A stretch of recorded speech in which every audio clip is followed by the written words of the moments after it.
had not followed through on all of their agreements of the Treaty of Paris.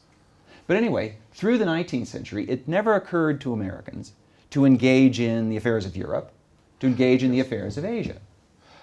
This is true and not quite true. I mean, first of all, one of the reasons, at least that's an accepted theory of U.S. Diplomatic history, is that the reason that the U.S. could maintain its distance toward Europe was there was somebody to patrol the Atlantic and keep the U.S.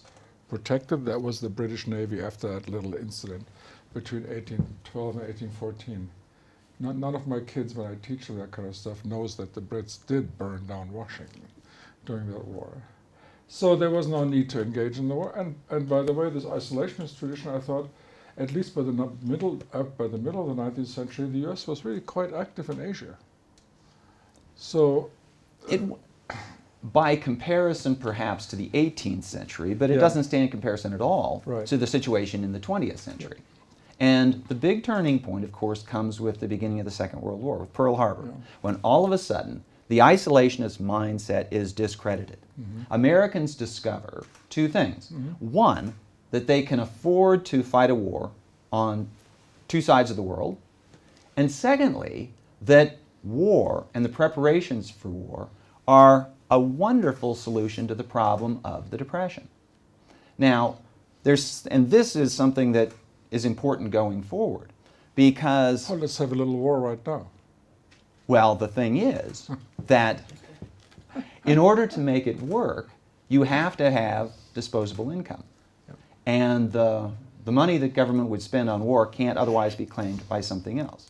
But, you know, it's often claimed that World War II was what cured the Depression for the United States and some other countries, which is true but not complete. Not true for Nazi Germany. Okay, but what is important for the United States is, and looking forward from 1941 ahead and from here on out, is that it wasn't the war per se. It wasn't the fighting, the destruction, the bloodshed. It was the government spending. And if some way had been developed to spend as much money as the United States spent on armaments and fighting the war for other purposes, it probably would have had the equivalent economic effect. Now, in fact, that's what happened during the Cold War. And one very interesting corollary to this is that the U.S. economy, since the beginning of industrialization, has never demonstrated the ability to sustain growth over long periods of time without large injections of government funds. If you look at the period from industrialization, mid-19th century, to the end of the 1930s, it was one financial crisis, one panic, one depression after another. Things smoothed out only after 1941. And it was from that point on that the government was a major player in the economy. We've had about a dozen recessions since 1941. But nothing like the Depression of the 1930s, the Depression of the 1890s, the Depression of the 1870s. The so-called long depression of the 1870s plus is a kind of tricky thing. Yes, we had panics, busts, and booms, but at the same time, the size of the U.S. economy We've only got 30 minutes, Joe. We can't go into all the details here. Double. Okay. Now, here's the point where I would want to challenge you. Number one is that after World War II, there was nobody else to take care of business. There wasn't. European powers were out of the game. You weren't going to let the Russians take care of business. So suddenly the United States had to take over and keep house. That still hasn't changed, at least not in a fundamental way. There's still nobody to take over the task of world order. That's one thing. The second thing is, this hegemon has a rather cheap life. It spends on the average 4% of GDP on defense. If you compare that to previous empires, that's patty cakes. 4%, it's nothing. Compared to Rome, Habsburg, even the British Empire. Americans have never had an acceptable ethos of empire. Americans have acted imperialistically at times, but they've never subscribed to the idea that the United States ought to run a large part of the world. Americans have been very reluctant imperialists. They've been active imperialists at times, but reluctant. And I think what you describe, that there's nobody else to mind the store, nobody else to keep the peace.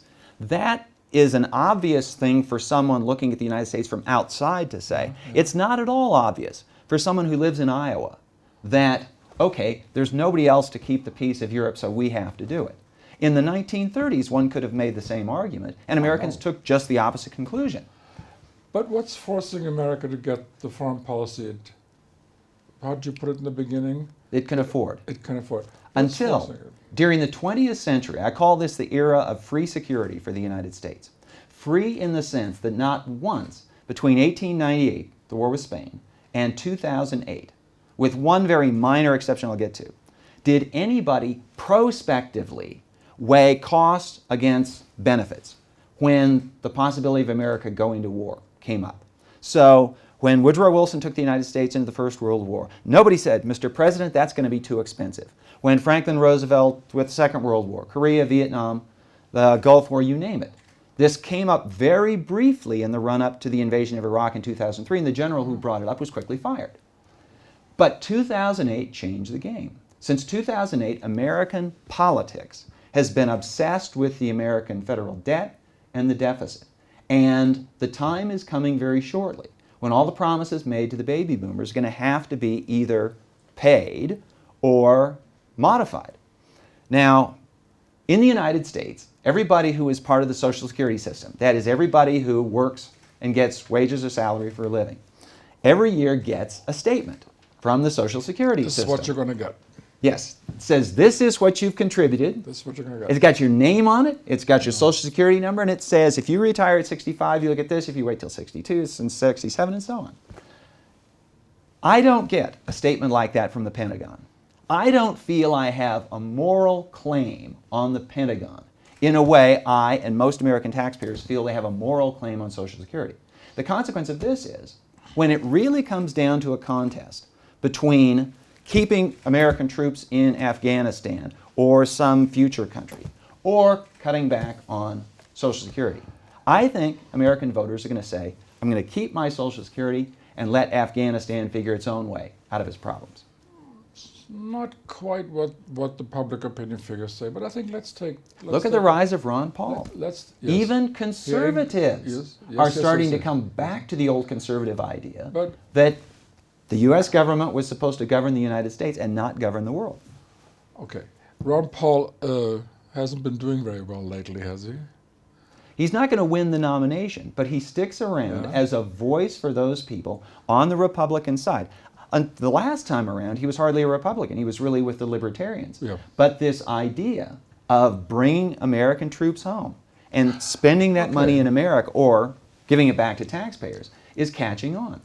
Okay. So have you been priming Obama recently? I mean, is that what he's about to do? I mean, you could say he's taken troops out of Iraq. He is about to take them out of Afghanistan. He's shifting. And look at his grave reluctance to get involved in Libya. Yeah. Doesn't need another war. Well, there's lots of American ordnance being spent there, but there was this reluctance, correct? So no more war. He's also shifting troops out of Europe. The last ones are going. But there is, even with this kind of, call him leftish president, there's no inkling that he will leave the two strategic arenas which are going to make a difference, as Europe did in the 20th and the 21st, and you know what they are. We all know what they are. This is the greater Middle East, and of course, what we call the Western Pacific, and the Chinese call the Chinese Sea. There's no inkling of that, no indication of that. So let me put it this way, to kind of push you a little bit. The U.S. is just shifting strategic focus. Or is it actually doing something else, which I might exaggerate a little bit by calling it self-containment? Is this a real shifting in the nature of grand strategy or just in the focus of grand strategy? This kind of change doesn't take place overnight. This isn't Pearl Harbor, this isn't Suez for Britain. But the change is going to take place over time. The United States will not immediately pull troops out of Europe. It'll leave forces in the Middle East. It'll leave forces in the Western Pacific. But if some president should have in mind, as George W. Bush did in 2003, let's effect regime change in Iraq. He's not going to be able to do it. First of all, he wouldn't even get the idea past members of his own administration. He wouldn't get it past Congress. Probably wouldn't get it past his own mind because we experienced certain problems with bringing democracies to certain countries. Yeah, and then we could get into the question of whether that was the point of going into Iraq nothing at fails all. Nothing fails like failure, right? That's right. Now, having explained the financial constraints Yeah. on what I'll call America's decline from sole preeminence in foreign policy, Okay. I'm going to point out there is an emotional counterinfluence. And that is, and this is not something that has been part of American history from the very beginning, but since the end of World War II, the idea for, American exceptionalism has been part of America's mindset from the 1770s. But not until the mid-20th century did American exceptionalism automatically mean the United States will impose its will on other countries. Through most Until when? the mid-20th century, basically from World War II afterwards. But do you remember how Woodrow Wilson told Yes, the nation, that's "We're right. gonna teach them to elect good men"? That's right. Wilson bought it, and it expanded regionally so that, by 1940 it included parts of Latin America. Okay. Not clear South America, Right. but Just the the- region. Okay. the- But anyway, the point is that Americans during that time, the earlier period, defined American exceptionalism as we will perfect the institutions of democracy and let the world benefit from our example. We're not going to impose Correct. those views on other people. John This is Quincy the- Adams made a the famous classic. statement. Oh, yes. Right, okay.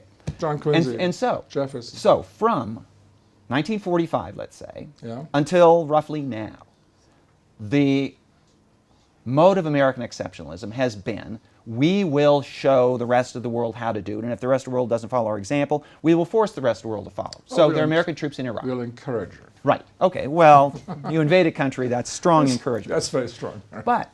And so, Americans of my generation, and say 20 years older, have gotten used to the idea of America as number one. And this really resonates with people. So, I pose this question to my students. If there were two candidates who were equal in all other respects, and one said, I'm going to make sure that America remains number one, and the other one says, number one, number two, number three, doesn't make any difference. People are going to vote for the American number one. So there is this emotional attachment to the idea of American preeminence. Look, it's more fun to be at the helm than hunkering down in the It is. in the bottom, right? In the hole. But there's a generational aspect to this because my students, they're growing up, they're coming of